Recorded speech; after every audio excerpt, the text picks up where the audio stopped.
वो जो झरना दिखाई दे रहा है, जाओ तुम उसके नीचे खड़े होकर नहा लो। प्रकृति देवी की बात मानकर इंद्राणी झरने के नीचे खड़ी हो जाती है। फिर वहाँ से बाहर निकलते ही रामचंद्रपुर गांव में एक गवाला की 2 पत्नियां थी। बड़ी पत्नी का नाम इंद्राणी और छोटी पत्नी का नाम उर्वशी था।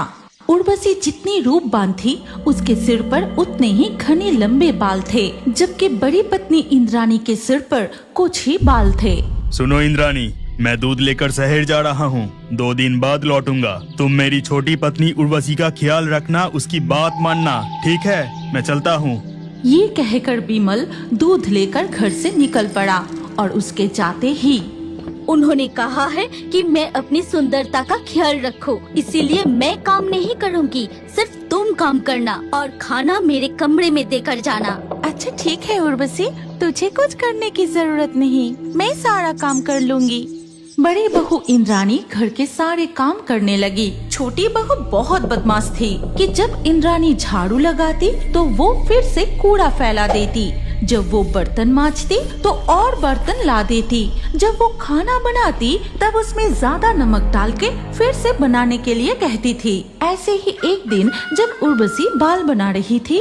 उर्वशी, तेरे बाल तो बहुत उलझ गई है, क्या मैं तेरे बालों में तेल लगाकर कंघी कर दूं? हाँ ठीक है दो, लेकिन जलन से मेरी सुंदर बाल खींच के तुम्हारी जैसे गंजी मत बना देना।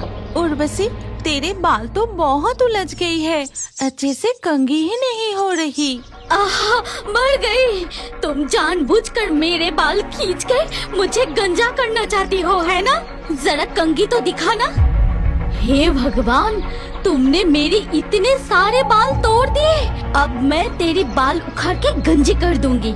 ये कहकर छोटी बहू उर्वशी बड़ी बहू के बचे कुचे बाल पकड़ के खींचने लगी। उर्वशी, छोड़, दर्द हो रही है। मैंने जानबूझकर तेरे बाल नहीं खींचे, बहुत उलझे हुए थे। जो भी बाल थे मैंने उसे भी उखाड़ दिया। अब देख कैसी लगती है। ये तूने क्या कर दिया उर्वशी? मेरे सिर के बचे खुचे बाल भी उखाड़ दिया। पति की प्यार ना मिलना, तेरा अत्याचार अब मुझसे सहन नहीं होता। अब मैं इस घर में नहीं रहूंगी। हाँ, आज ही निकल जा यहाँ से। छोटी बहू उर्वशी की ये बातें सुनकर इंद्राणी दुखी होकर रोते हुए घर से निकल पड़ी। फिर वो जंगल के रास्ते नदी किनारे से जाने लगी। तभी उसने देखा कि एक जलपरी रो रही है।